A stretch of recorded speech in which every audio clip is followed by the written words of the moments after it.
Flying Sparks, a science fiction novel. When Drake McCarty witnesses a boulder defying the laws of physics, he was far too busy trying to survive to pay it much attention. A flash flood, a compound fracture, and an increasing storm were more than enough natural forces to keep a boy occupied without taking anything fantastic into account. When Bard left the military base that morning, he knew he might encounter the young human. He hadn't expected to have to reveal himself to save the youth's life.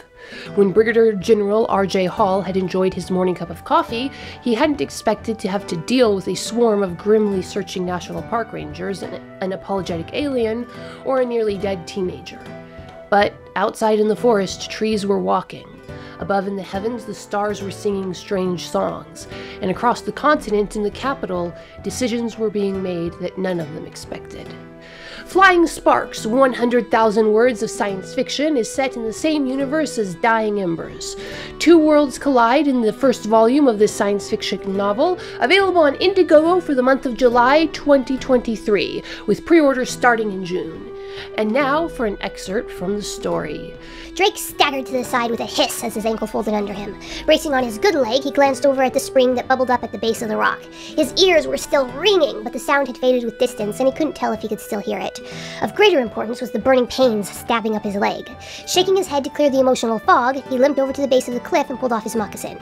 Drake eased his aching limb into the crystal clear water and settled down on the mossy bank. The cold began to seep into his damaged muscles painfully, but he held his position.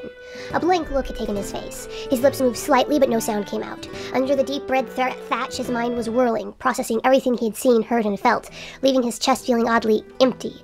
It wasn't until a crack like an exploding bomb sounded right over his head that he became aware of his surroundings again.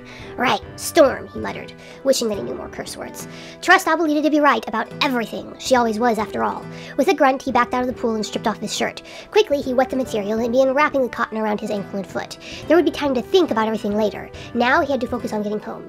He could hear the trees further up the hill beginning to groan and snap in the rising wind, and the scent of heavy rain filled the air. Something tickled the back of his mind, something he should be remembering from all the safety lectures that Amma had given them. It wasn't until he heard the roaring rumble like a locomotive right above his head that realization and terror hit him.